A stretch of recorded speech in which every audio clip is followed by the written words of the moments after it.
Hello guys, welcome back to Code with Maddie. And in this video, we will learn implementation of singly linked list in a Java.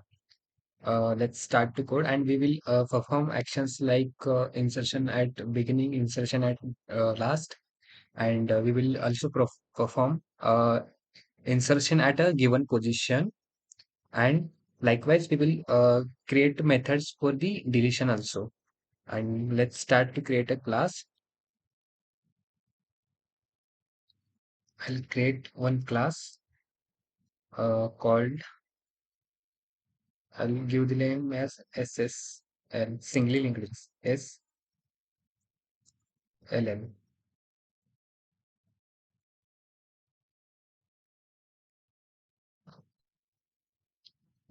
Okay. I have created a class with main method, and we will first try. We will create a list node head. And always remember that the in a singly linked list, the first node always points to head, and we have created the list node head. After that, we will create a static class of list node. Okay, static class list node of list node. It may contain like data, like any if it is of any type, like string, int, double, float, of any type of data type we can use. I'll use here int data to store the data in the node and the pointer to the next node. In singly linked list, node has a one data part and other part is like the pointer. The first node contains data and the next part of the node contains a pointer to the next node. For that, we will create one more list node, that is next. After creating this, we will create a constructor for uh, uh, list node, and it will have the part data, and we'll use simply this dot data to refer the new data, like, and the next pointer always points to null.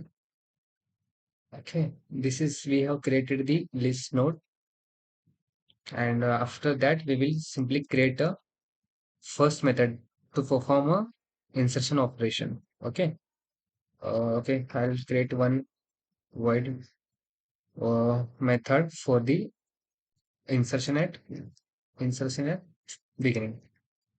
Insert at begin. Insert at first. I'll say first. Okay, it will have the data part. Okay, to insert a node at the beginning, we have to create a list node, new node, that is new node, which will create a new node. After creating list node, new node, we will check whether the list is empty or not. To check the list is empty or not, we will simply use the condition that we will check that head is equal to null. If head is equal to null, then simply we will point head to the new node. Okay, and we will simply return from here.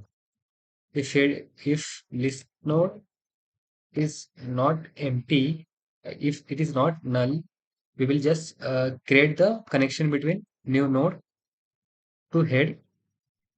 After creating the connection between new node to head, we will simply assign head to the new node. Okay.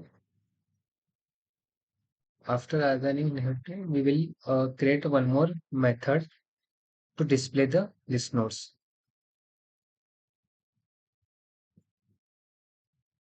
With this, I have created the list node for the insertion of at the beginning. Okay, I'll create one more method to display the um, list nodes. Right.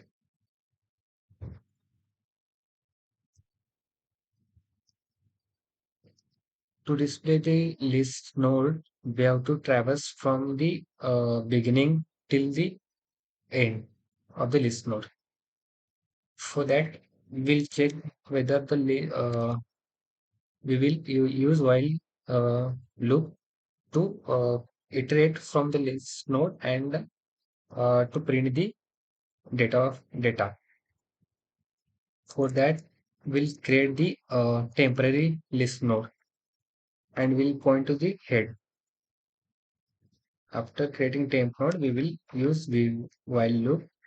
We'll check that temp is not equal to null.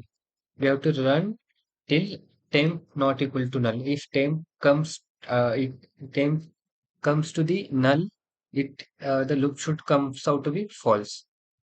If this node is not empty, then simply we will the loop will comes out to be true, and it will go inside the loop, and it will print the data part of the nodes,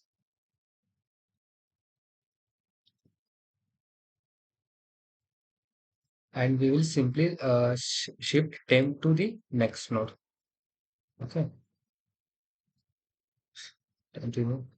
When condition comes out to be false, it will simply point to the null.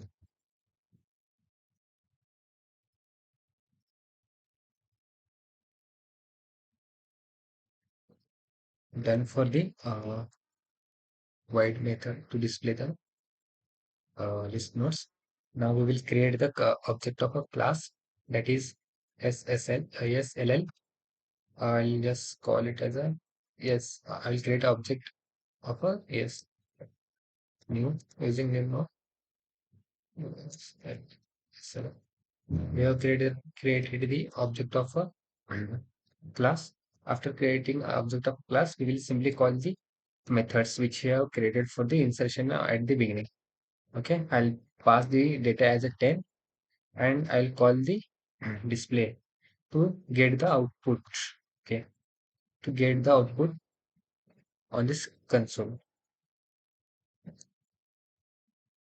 Okay, we don't have any error. Now we'll call the display method to get the output on the console. Here you can see that we have got the output as a 10 and 10 is pointing to the null. Okay, I'll try to insert one more data at the beginning. Before 10, I'll just enter 5. Let's run it. Here you can check that the 5 is added before the 10, or we can say that the first node added, and the second node is also first node is pointing to the second and second is pointing to the null. Likewise, we will create for the insertion at the last. We'll create one more method here to insert the node at the last. Okay, for this point, insert last. Okay. It will have the parameter as the data in data, and we will create the list node, that is new node, which will have the new data. Like so after creating the list node, new node, we will check the condition that head is equal to null or not. If head is equal to null, we'll just create head. We'll assign head to the new node. Okay, and simply return from it. If head is not empty, use we will go to the else part, and after that we will check that list node. We will run till the last of the node that using while loop.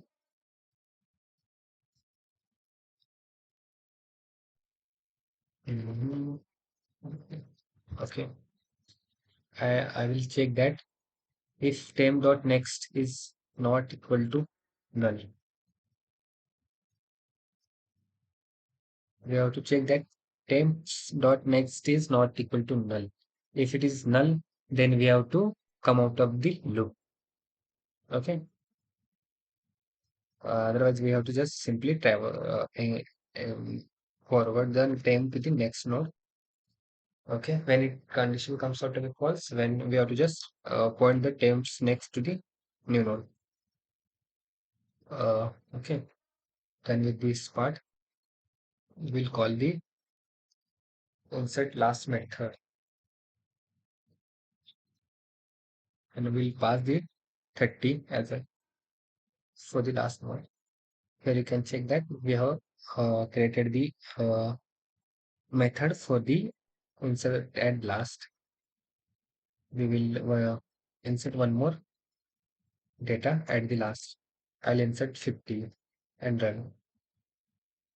Here you can check that we have got the correct output, and I'll write one more method to get the length of uh, list node public int. It will be type of it has a different type of int.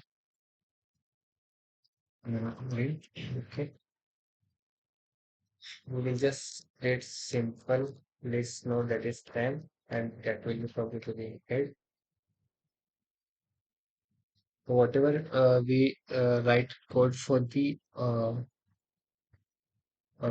display method, the same code you have to write here, and we have to just traverse till null.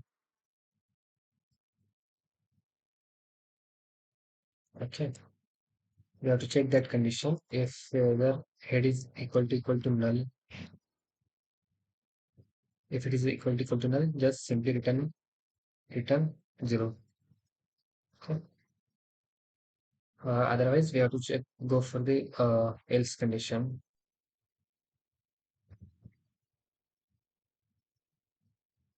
Okay, here we have to create one count variable to get the count of the nodes. Okay, here I have to just increment count by 1 and simply shift the temp to the next. Temp equal to temp dot next. Okay, when temp comes to the null, it has to comment from the loop and return the length, or we can say count of the list nodes. I'll just here call, so I'll just call the length method and run it. We have 4 nodes. We have to get we need output as a 4. Now here you can check that we got the output correct. The length of the node is 4. The the length of the node is 4. Instead of creating length separate method, we can just use the count in the I'll comment this part. We can just here add. Here is my display method. I'll just need to find out. Here is my display method. In that only I'll just create one more variable, that is count, and in this loop we will just simply increment count by 1. Instead of writing one more method for the len, we will just use here only. We will create one more one variable as a count, and simply we will in this we will increment count by 1. Instead of creating uh, two methods, we will use only one method to get the length and to get the uh, data part on the screen. Okay, I'll run here and try to print. Okay, here is my count, and just simply I'll use sysout to print the length count. The length. Oh, sorry, this one is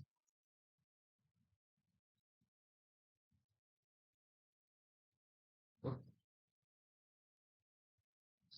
this part. Now we will get the output. Oh, the length of the string is sorry. Uh, mhm. Okay, I'll just simply write the print statement below the null. Here you can check that we got the correct output. we can write mm, the same, we can use the same method display to count the length of the nodes, or we can use the and we can create the another method to count the length of the list node. Okay.